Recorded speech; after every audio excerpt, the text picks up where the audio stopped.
eager for a break in this dangerous heat wave. It is now entering its 8th day on the East Coast. It's been a scorch.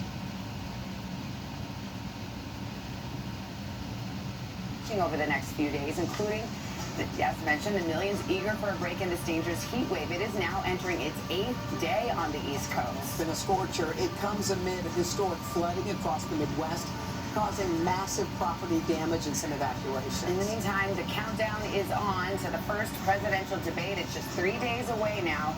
Both candidates giving some hints over the weekend on what voters can expect to hear. And looking a little further ahead, AAA predicting record travel ahead of the 4th of July holiday. A lot of people expected to get an early start on their trips. That'll happen later this week. 4th of July is next week already. We got our eye on all of it. Let's start with this dangerous heat wave. Al's got the forecast in a moment. NBC's Erin McLaughlin is in a steamy NYC this morning. Hi, Erin. Good morning. Good morning, Savannah. Over the weekend here in New York, it was absolutely scorching. Is in a steamy NYC this morning. Hi, Erin. Good morning. Good morning, Savannah. Over the weekend in New York, it was absolutely scorching. Is in a steamy NYC this morning. Hi, Erin. Good morning. Good morning, Savannah. Over the weekend here in New York, it was absolutely scorching. It's forecasted to be a bit better in the city today, but across the country, still looking at extreme weather. For millions from coast to coast, this summer is off to a ferocious start. It's been hot this whole week. A relentless heat wave smashing records in the Northeast. In Philadelphia, Sunday's high of 98 degrees beat the daily record set over 135 years ago.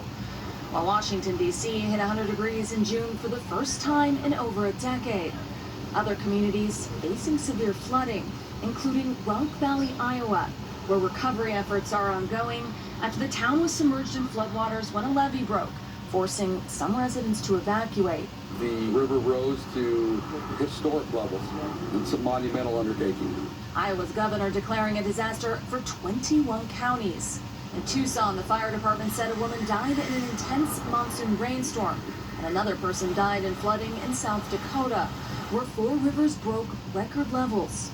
New York bracing for intense storms after a scorching hot weekend. Lifeguards at New York's Jones Beach sweating it out.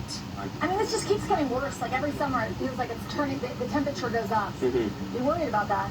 When I first started working here, it was definitely a lot cooler. It only started getting really hot towards like late July, but this year it started getting hot really early. Scientists say there is a clear link between intense heat and human-caused Getting really hot towards like late July, but this year it started getting hot really early. Scientists say there is a clear link between intense heat and human-caused climate change, meaning this extreme weather is unlikely to go anywhere anytime soon. Savannah? All right, Erin McLaughlin leading us off. Thank you. A lot of people looking for a break from this heat. Let's check in with Mr.